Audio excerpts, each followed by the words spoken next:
গাড়িটা তুলতো আমি বলছি হেঁটে বাড়ি আসতাম। আইএসএফ বিধায়ক নওশাদ সিদ্দিকীর গাড়ি ঘিরে সেখানে তুলকালাম পরিস্থিতি তৈরি হয়েছে বিধানসভার বাইরে। অসভ্যতা মনে করছেন আপনি আমার সাথে? অসভ্যতা আমি বলা করছেন নাকি? আমি তো ভদ্র ভাষায় বললাম যে ম্যাম আছেন গাড়ি সরিয়ে দেবো, তাহলে নিশ্চিত হবে। হ্যাঁ বললাম না, আপনি কি বললেন? আপনি কি বললেন? ভাগ্য ভালো গাড়িটা কিন্তু 1 ইঞ্চি সরায়নি, বাংলার মানুষ আবার উত্তাল হতো, জবাব বাংলার মানুষ চাইতো। ভাগ্যক্রম হয়েছে বুঝাবাদ 2 নম্বর গেটে স্বাভাবিকভাবে এমএলএ মিনিস্টাররা বেশি যায়, কিন্তু মিনিস্টারদের গেট একটা আমরা মিনিস্টার গেট বলি, যেটা 1 নম্বর গেট। 3 নম্বর গেটে চিফ মিনিস্টার ম্যাক্সিমাম ওটা যাতায়াত করে। তো 2 নম্বর গেটের সামনে মিডিয়া থাকে, মিডিয়া একটা ছোট করে স্ট্যান্ড করা আছে। আপনাদের যারা বিভিন্ন মেন স্ট্রিম থেকে শুরু করে ডিজিটাল প্ল্যাটফর্মে প্রচুর জন যায়, ওখানে এসে সব বিধায়ক একের পর এক এসে বাইট দেয়।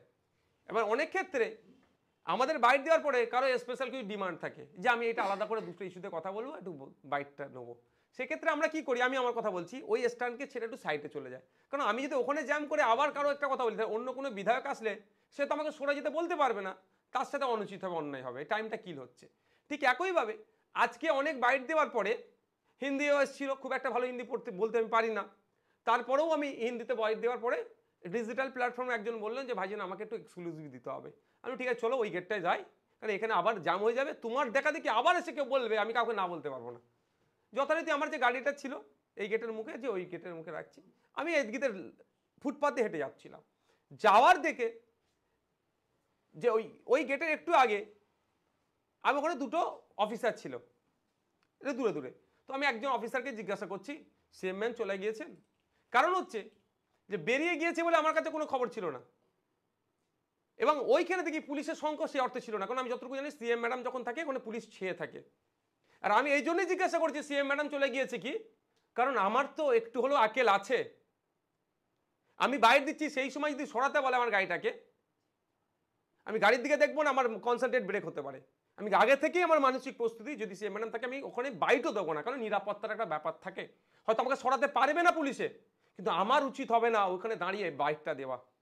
দেখুন আমার সাথে তার রাজনৈতিক চরম মতপার্থক্য আছে, তার দলের আপাদমস্তককে আমি কিন্তু একটা ইঞ্চও ছাড়ি না, চোরকে চোর বলে দিই, বিধানসভার মধ্যে দাঁড়িয়ে দুর্নীতির কথা বলি, কিন্তু end of the day she is our chief minister, এটা তার হনার আছে, তাকে দিতে হবে। সেই জন্য আমি জিজ্ঞাসা করলাম, একবার বলেছে কোনো উত্তর দেয়নি, আমি আবার বললাম যে সাহেব বা স্যার বা সাহেবের মনে আসছে না যে চিফ মিনিস্টার চলে গেছেন। উনি যে রিয়াকশনটা দিলেন আমাকে অত্যন্ত খারাপ আমাকে লেগেছে। মানুষ হিসাবে ব্যথা পেয়েছি, আবার বিধায়ক হিসেবে আরো বেশি ব্যথা পেয়েছি, কারণ আমার সম্মানে তা আঘাত দিচ্ছে। ভাঙড়ের মানুষ আমাকে ভোট দিয়ে যে সম্মান নেওয়ার জন্য পাঠিয়েছে, সেই সম্মানেও আঘাত লেগেছে। তো আমি বললাম আপনি আমার সাথে এই আচরণ করছেন কেন? হাসি মুখে বললাম, এইরকম ভাবে বলছেন কেন? দুবার একবার বললাম যে আচরণ আপনি করতে পারেন না। তখন উনি বলছেন জানতো। তখন কিন্তু আমি কথাটাকে সিরিয়াস হিসাবে নিয়েছি, তার আগে পর্যন্ত সিরিয়াস হিসাবে আমি নিইনি কথাটা। আমি বলছি আমি যাব না, আপনি অবাধ্যতাটা বন্ধ করুন। আরও কয়েকটা এবার কথা চালাচালি হয়েছে, বলছে আপনার গাড়ি সরান। আমি বললাম আমার গাড়ি থাকলো, আমার গাড়ির যে ড্রাইভার ছিল, আমি চাবি আমার কাছে দে, কাঁচ তুলে দে, চাবি নিয়ে নিয়েছি। যে আপনি এই যে কথাটা বলেছেন, আমি একজন বিধায়ক হিসাবে আমি অপমান বোধ করেছি, এই কথাটা আপনার ভুল হয়েছে, এটা যতক্ষণ না বলবেন আমি গাড়ি সরাবো না। আমি দাঁড়িয়ে আছি, ওখানে অদূরেই ডিসি স্যারেরা ছিলেন, এসি স্যারেরা ছিলেন, এসে আমাকে বলছেন নওশাদ সাহেব কি হয়েছে? আমি দেখুন এই হয়েছে না, এটাকে ব্যাপারটাকে ছোট করলাম। আমি বললাম ডিসি স্যারদেরকে, যারা ওনার থেকে ঊর্ধ্বতন যারা ছিল, যে আমাকে লজ্জা লাগছে আপনি এসে এই ছোট্ট বিষয়ে আপনি কথা বলছেন। হ্যাঁ ছোট্ট বিষয়, কিন্তু অনেক গভীরের বিষয়। ওনার এই আচরণ করার কারণটাও কি কিন্তু আমি পরে এক্সপোজ করব, এখন না, আমি কয়েকটা দিন অপেক্ষা করছি। তা উনাকে আমি বললাম যে দেখুন আমি এই ঘটনা ঘটেছে, উনি যদি আমাকে একবার বলেন যে আমার এই বলাটা অনুচিত হয়েছে, তাহলে আমি সরিয়ে দেবো, নাহলে আমি সরাবো না। তাতে যা আমার বিরুদ্ধে যদি কোনো মামলা টামলা দিতে হয় আপনারা দেন। ওখানে ওই অফিসারটাকে ডেকেছেন, কিন্তু ওই অফিসার এত উদ্ধত্ত তিনি আচরণ করেছেন। ডিসি র্যাঙ্কের একজন অফিসার, হ্যাঁ আপনার এসিরা আছেন, অনেক কটা এসি স্যার ছিলেন ওখানে, আরও অনেক ইন্সপেক্টর এসে গিয়েছিলেন, তাদের সামনেও আমার সাথে অদূত্বপূর্ণ আচরণ। আমি অফিসারদের বললাম দেখুন আপনাদের সামনে যদি আমার সাথে এই আচরণ করে, তাহলে আপনার অবর্তমানে কি করেছে বুঝতে পেরেছেন তো? আর সর্বোপরি এখানে তো ক্যামেরা লাগিয়ে ঘরে, ক্যামেরাটা দেখলে দুধকে দুধ পানিকে পানি হয়ে যাবে। আমি সাইডে একটু সরে আসলাম, কারণ ও আমাকে দেখছি উত্তেজিত করার চেষ্টা করছে। আমি তো ওর ট্যাপে পা দেবো না, আমি উত্তেজিত হলেই পাবলিক বলবে নেতা লোক তো এর ব্যাটার দোষ বেশি হবে, আমি সাইড এলাম। এই মিন টাইমে আরো অফিসার অনেকে আসলো, একজন অফিসার এসে আবার বললো যে কারো বাড়ির সামনে এরকম ভাবে গাড়ি রাখা যায় না। আমি বললাম যদি এটা কারো বাড়ি হয় এই বাড়ির মালিকও কিন্তু আমি একজন, এর মধ্যে আমার ভাগিদারিত্ব আছে। আমি এরকম ভাবে তাকে উত্তর দিয়েছি, তবে হ্যাঁ সংযত ভাষাতেই। তারপরে কিছুক্ষণের মধ্যেই দেখি আপনার বিধানসভার 2 নম্বর গেটের ভিতর দিয়ে রাজ্যের মন্ত্রী, বিদ্যুৎ মন্ত্রী অরূপ বিশ্বাস মহাশয় এগিয়ে আসলেন। ভাই কি হয়েছে? আমাকে ভাই সম্বোধন বলেই কথা বলে। এখন দাদা এই ব্যাপার হয়েছে বলছি, বলার আগে এই ব্যাপার বলার আগে শুরু করেছি, বলে একটু ভিতরে চলো।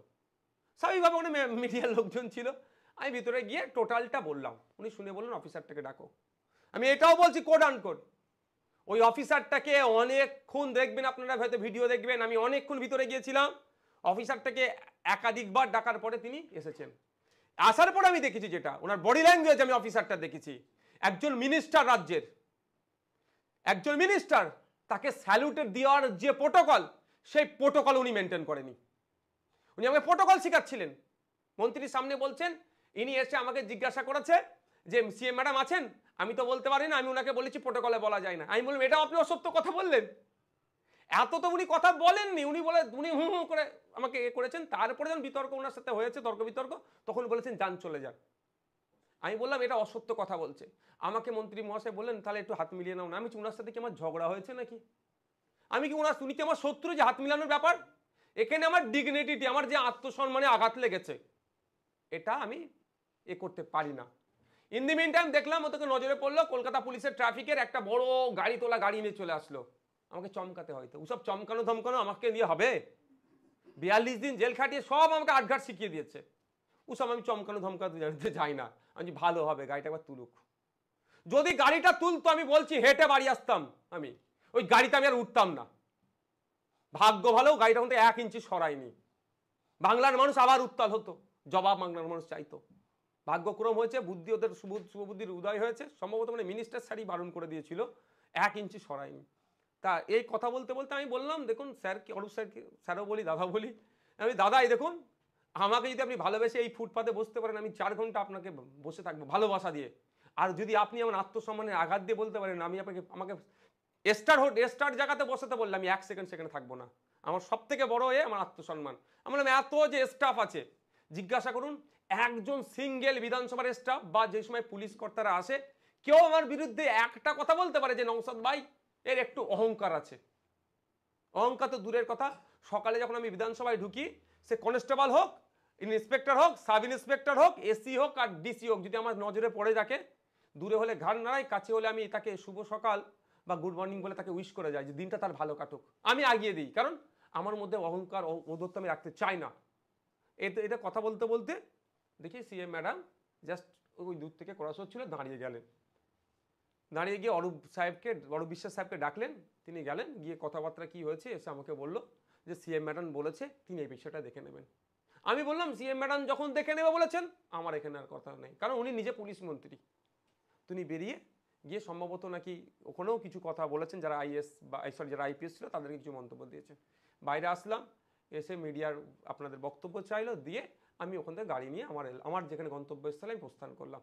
ব্যাপারটা হচ্ছে আমি কিন্তু তারপরে 1 সেকেন্ডের জন্য আমি মিডিয়ার বাইরে দেওয়ার পর ওখানে থাকিনি, কারণ আমি সিন ক্রিয়েট করার জন্য ওখানে গাড়িটা রাখিনি। আমার ইজ্জতে ধাক্কা দিয়েছিল, আর ইজ্জতে ধাক্কা দিয়েছে এটা অন্যায় হয়েছে নিশ্চিতভাবে বুঝতে পারার পরে যখন মন্ত্রী মহাশয় এসেছেন নিজে এবং চিফ মিনিস্টার বলছেন আমি যে দায়িত্ব নিচ্ছি আমি কথা বলবো, কি হচ্ছে আমি দেখে নেবো, তাহলে এরপরে যদি আমি ওখানে দাঁড়িয়ে হই করি তাহলে আমি একটা সিন ক্রিয়েট হবে। আমার আত্মসম্মান আঘাত লেগেছে, আমি সিন ক্রিয়েট ওখানে করতে যাইনি। আমার অধিকারটা আমি বুঝিয়ে দিতে চেয়েছি যে আমার পদটা বাচ্চা ছেলে দেখতে হতেই পারে স্বাভাবিক, কিন্তু আমার পদের গুরুত্ব যদি না ইন্সপেক্টর বোঝে কিছুই করার নেই। তবে একটা কথা বলে রাখি, আপনারা বলতে পারেন হয়তো অনেকে বলতে পারে যে নো পার্কিং জোনে গাড়ি রেখেছে। কোথায় নো পার্কিং জোন আমি ভালো জানি বিধানসভার সম্পর্কে। অডিয়েন্স যারা থাকবেন আমার তৃণমূলের বন্ধুরা শুনে বলতে পারবে এটাকে মিসগাইড করে নো পার্কিং জোনে। আমার জানা আছে কোথায় নো পার্কিং জোন, কোথায় গাড়ি রাখতে হয় সেটা ভালো করে বিধানসভার আমি রীতিনীতিটা ভালো করে জানি। বিধানসভার রীতি জানি বলি আমার গাড়িটা ভাড়ার গাড়ি নিয়ে আমি চলি। আমার গাড়ি তো কাঁচ ভেঙে দিয়েছে, কাঁচ ভাঙাই অবস্থা আছে, আমি মাঝ গেলে ভাড়া দিতে হয়। এই ভাড়ার গাড়ি কখন সে নিয়ে নিতে পারে সেই জন্য আমি স্টিকার, যেটা বিধানসভার স্টিকার হয় সেটা লাগাইনি। আর বিধানসভার স্টিকার না লাগিয়ে বিধানসভায় ঢুকানো অনুচিত। হয়তো আমি গেলে ঢুকিয়ে দেবে, কিন্তু আমি এই আইন বহির্ভূত কাজটুকু আমি করি না। সুতরাং আমাকে নো পার্কিং এইসব দিয়ে কেউ না কাউকে মিসগাইড করে, সেটাও আমি বলছি। কিন্তু একটা সময় মনে হচ্ছিল পুলিশ কার্যত অসহায় হয়ে পড়েছিল আপনার হুঙ্কারে, বিশ্বাস কি পুলিশকে সাহায্য করতে আপনার সঙ্গে সাক্ষাৎ করলেন? না, আমি সেরকম হুঙ্কার টঙ্কার কিচ্ছু দিন। যারা সিনিয়র মোস্ট অফিসিয়ালস যারা এসেছিলেন, মানে তাদের পদমর্যাদা যারা সিনিয়র অফিসিয়ালস এসেছিলেন, তাদের সাথে আমি যথেষ্ট ভালোভাবে কথা বলেছি, তাদের সাথে আমি সুন্দরভাবে কথা বলেছি, এবং তারাও আমার সাথে আচরণ করেছে ভালো।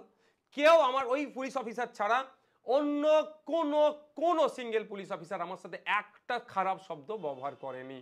তবে একটা কথা বলে দিয়ে যে আপনাদের জ্ঞাতার্থে, আপনাদের মাধ্যমে জনগণকে আমি জানাতে চাই, এই যারা পুলিশের ডিউটি করেন তাদেরকে স্পেশাল ট্রেনিং দেওয়া হয়। এটা বলতে পারে ও বেচারি ডিউটি করতে করতে ওর মানসিক চাপ হসে গেছিল, করেছে, কিন্তু এটা আমি অন্তত বিশ্বাস করব না। কারণ ওদেরকে স্পেশাল ট্রেনিং দেওয়া হয় কি আছে, কেমন ভাবে নিজেকে কন্ট্রোল করবে। কারণ ওদের অনেকের হাতে হাতিয়ার থাকে, বড় বড় অস্ত্র থাকে, বন্দুক থাকে, তারা যদি একটু উত্তেজিত হয়ে যায় তাহলে চালিয়ে দেবে। কিন্তু এমন তাদেরকে ট্রেনিং দেওয়া হয় কুল মাইন্ডে থাকে। তাহলে এই অফিসারও ডিউটির চাপে পড়ে আমাকে এই আচরণ করেছে, আমি এটা বিশ্বাস করব না, এটা আমি বলে রাখছি।